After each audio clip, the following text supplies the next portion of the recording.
First of all, I'm very, very grateful for everything that you've taught all of us and brought into my life. I've been trying to formulate my question for a good part of a year now. So I just jotted something down. That's hard because it changes I know. 5 minutes. It really does. So we picked you for the one that's active now.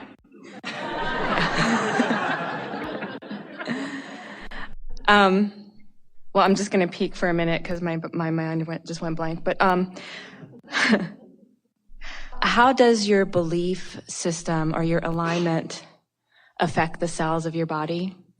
And can that alignment truly reverse or eradicate a diagnosis? An illness? Everything is about alignment. And all illness is about resistance. Sometimes resistance is the path of least resistance. In other words, we really want to talk about, in context with resistance, contrast, because in contrast there is clarity of what is wanted. And so it is certain that how you feel is about what you're doing vibrationally. And the better you feel, then the more open and in alignment you are, and the more you are allowing the energy to flow. And again, it's about balance. So if you are asking for more energy than you are allowing to flow, then something has to shift. You have to find some way of releasing the resistance in order to allow the energy to flow. Our friend was talking about her dog, and we were talking a little bit about Jerry. So when you make your transition into non-physical, there is a releasing of all resistance. So if there is an assumption, and there commonly is, we're talking about two different subjects here. We're going to come back completely to the subject of physical well-being in just a moment. But in light of what we were just talking about, we want to put this in there as well. When you make your transition into non-physical, there is a releasing of all resistance. And all of you, as you come forth, know that you're here in these physical bodies in a temporary focus, and that you will reemerge into non-physical. So there's a misunderstanding that goes something like, if someone makes their reemergence, as Jerry did, through diagnosis or through illness, then something has gone wrong, because the outcome, certainly as far as Esther was concerned, and as far as physical family and friends was concerned, the outcome was not what was wanted. But when you step back to understand that it was always the intention to reemerge into non-physical, and that when the energy is moving faster than this physical body is sustaining, because the desire is stronger than this physical life experience is satisfying, that then even that path of least resistance is not a wrong path.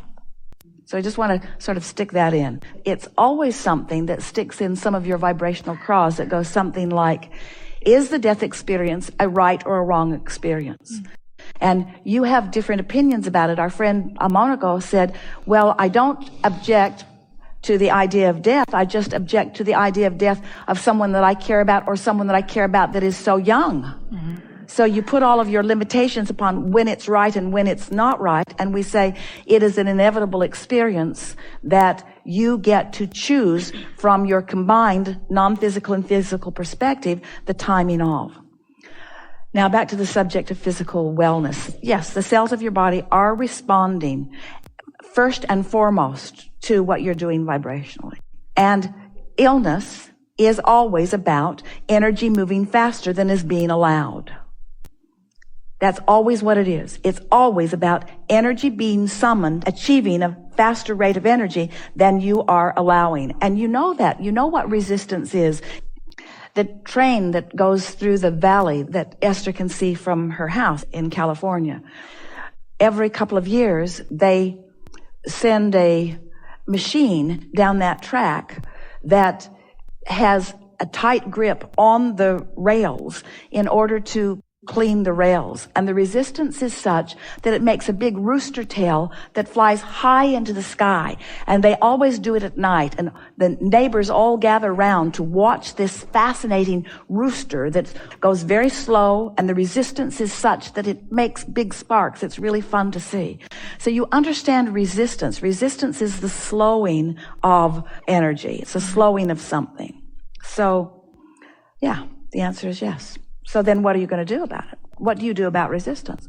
If we were standing in any of your physical shoes, we'd get out ahead of it. We wouldn't wait until, and it doesn't matter if something is happening, but we wouldn't wait until some evidence of resistance is there. We'd get out ahead of it and just make sure that we're flowing freely. Mm-hmm.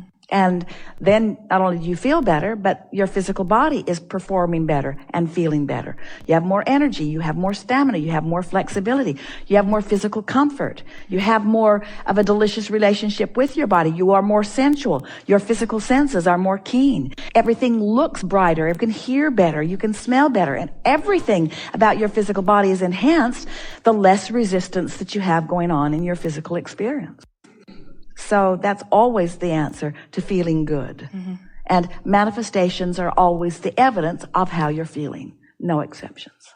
Yeah. And I do that. Oftentimes I reel it in and I just think about how I feel now. And most of the time when I think about how I feel now, I feel great. Well, here's something to think about. Since this is something that's on your mind and something that you care about, so it's something that's exaggerated in the vortex, so the energy is moving. As our friend was talking earlier about the idea coming, the idea coming.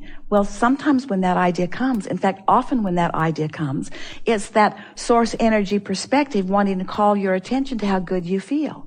In other words, are you starting to understand the difference between setting a goal and saying, I'm going to think about this and I'm going to do these things, and instead of that, intending to feel good and doing your best to feel good as best you can, and then noticing the thoughts that are coming. Mm-hmm. Esther said to Jerry one day, I think about you all the time. And he said back to her, how do you know it's you thinking about me and not me thinking about you? Mm-hmm. Now that's really worth thinking about. That's really worth thinking about. So when these ideas occur to you, when an idea that feels good occurs to you, don't nitpick over whether you thought about it or whether Source thought about it, because in the majority of cases, in fact, in every case, it's Source thinking about it. It's Source comprehending it. It's Source knowing it. And it's you being vibrationally up to speed with it. Mm-hmm. Don't you love knowing that? I just felt what Source feels about my body just now. That's what inspiration is, you see. Mm-hmm. So we know, in the beginning, we called this gathering the science of deliberate creation.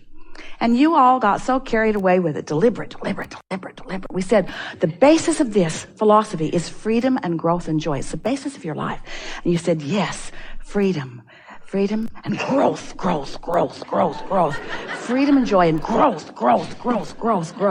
We say, yes, expansion is the inevitable outcome of all of this. But if you will put your attention upon the joy, then everything else will take care of itself. The freedom will be felt by you. The expansion will be enjoyed by you. But it's all about the joy. Mm-hmm. So then we stopped calling it the science of deliberate creation because you got so human about it.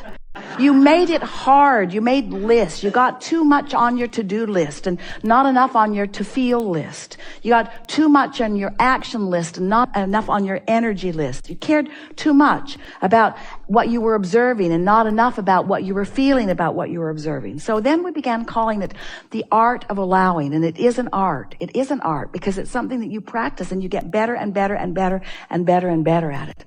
And now we're explaining to you that as you sift through this magnificent variety, that it causes you to identify all kinds of things that you want. But you're usually, in fact, rarely vibrationally up to speed with these new things that you're identifying because they're born out of your awareness of contrast.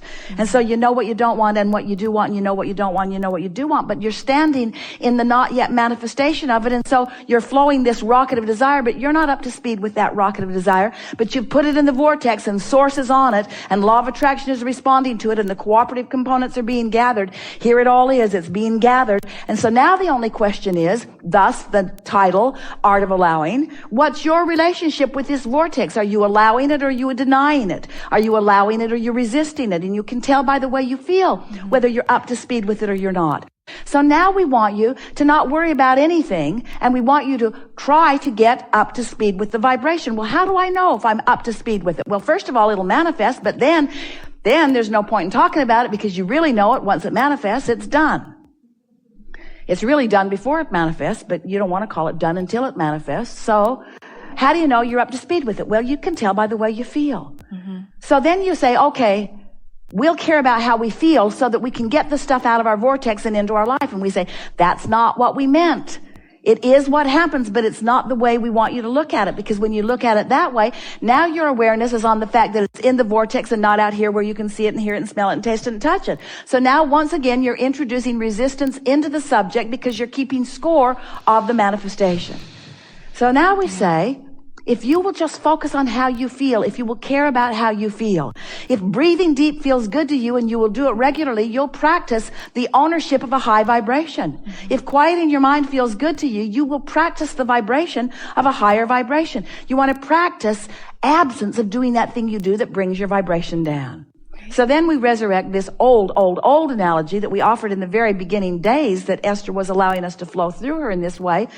You're like a cork bobbing on the surface of the water. That cork is up there in that high, good feeling, high-flying, non-resistant vibration, bobbing on the surface. In this analogy, that's pure positive energy.